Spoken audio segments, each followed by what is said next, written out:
Hi friends. Today I'm going to discuss about the case studies of population decline, especially in China and Japan. See, many of the developing countries like Italy, South Korea, and United States, they have also shown a decline in birth rates. So, case study of China especially is interesting because you know that long back itself they adopted the single child policy, and what it led to is the 4-to-1 formula that most of the Chinese say.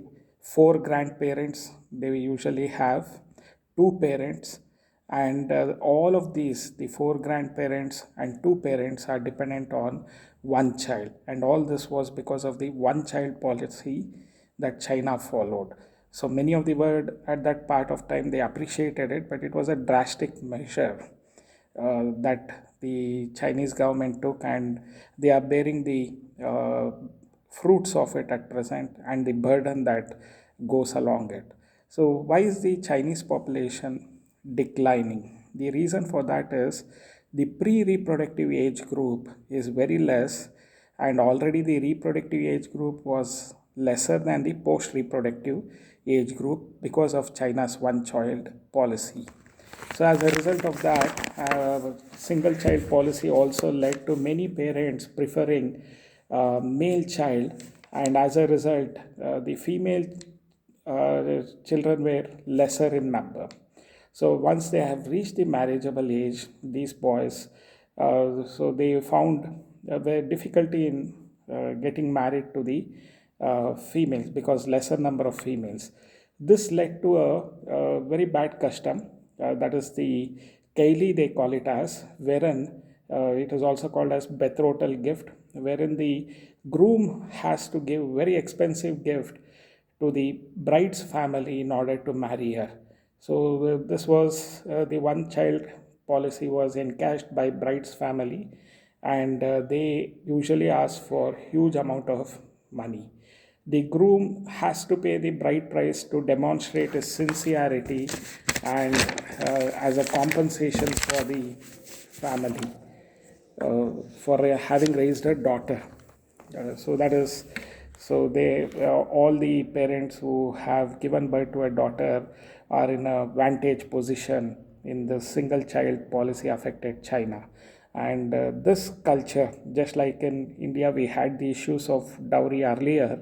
So now they have this Kaylee issue in China where the groom has to pay the bride's money. So, and because of this expensive process, very few people are getting married, and and very few are having children. The major reason is unaffordability of marriage, particularly in the slowing economic growth of China.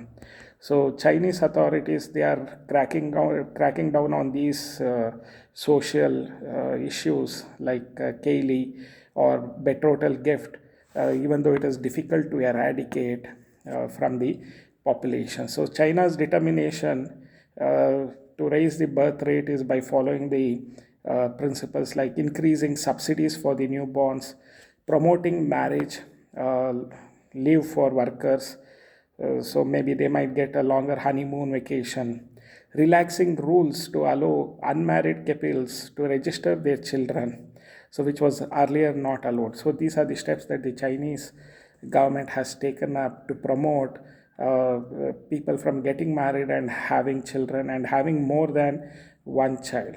So the Kaylee problem can be tracked to one child policy. This is the case study of China. Now, if you shift to Japan, recently the Japanese Prime Minister advisor, she said that Japan country will disappear. So even though taken as a metaphor, so this is she means it appropriately. So the reason for the advisor for Japanese Prime Minister Kishida's advisor statement is uh, no babies implies no Japan. So, and what is it going to happen?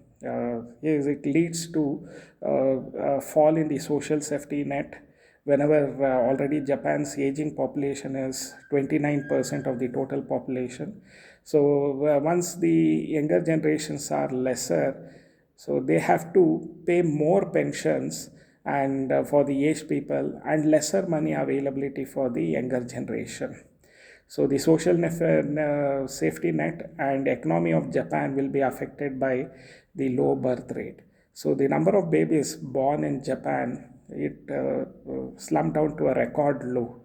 In 2022, they recorded that the number of deaths were twice the number of birth rate. So death rate was higher than the birth rate.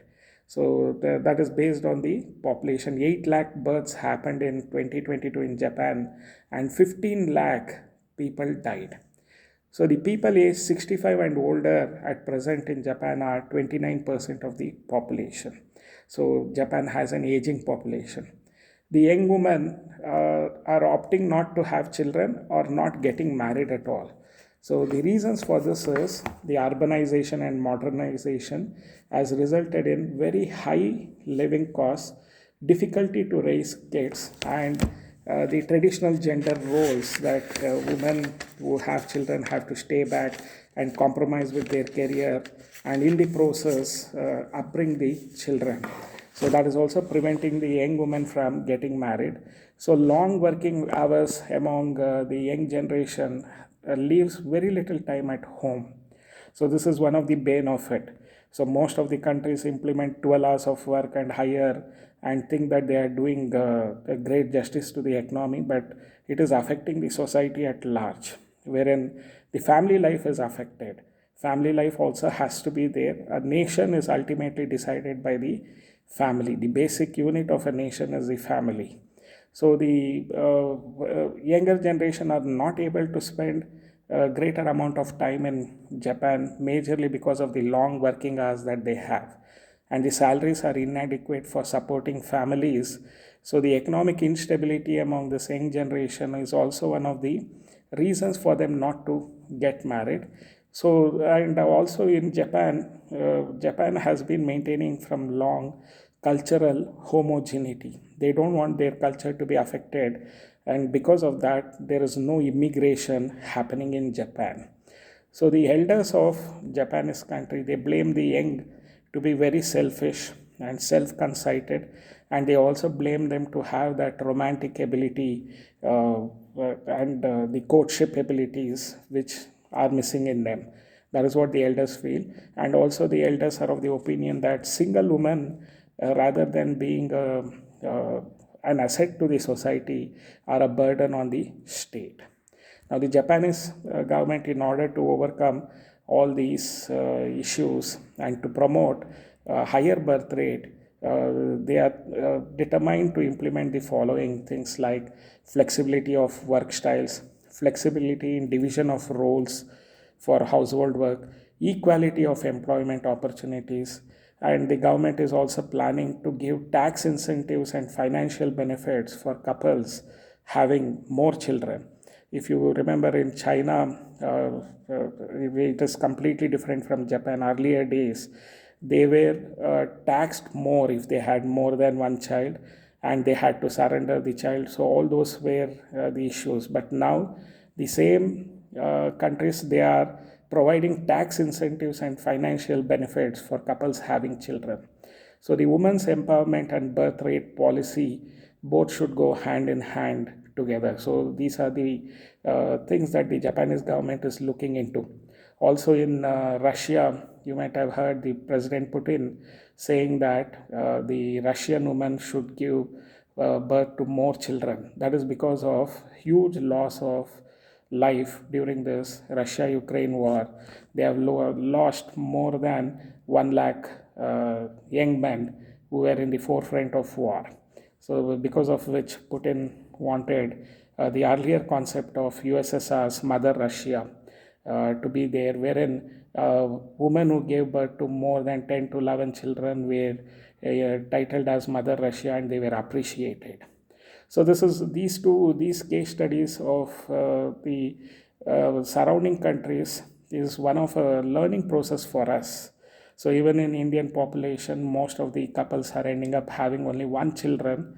Majorly, these problems are also found in India: the urbanization, modernization, high cost of living, and careeristic goals of women. So all these has led to self-promoted single child policy, and these issues will affect the country in the longer run. So learning from the case studies of other countries, so the Indian population, which is growing at present, because we have more of people at the pre-reproductive age than the reproductive age. But that will be a crisis if single child policy, which is adapted voluntarily by many families, becomes a major trend setter. So we have to think twice before having only one child as our kid. So these are all the things that I wanted to share. And being a biology teacher who discusses about the natality, mortality, birth rate, death rate, that is what I'm talking about, and also about the immigration and emigration, which affects the population growth. So I found these case studies to be very interesting. If you have liked this video, share it with your friends, and also remember to subscribe for this.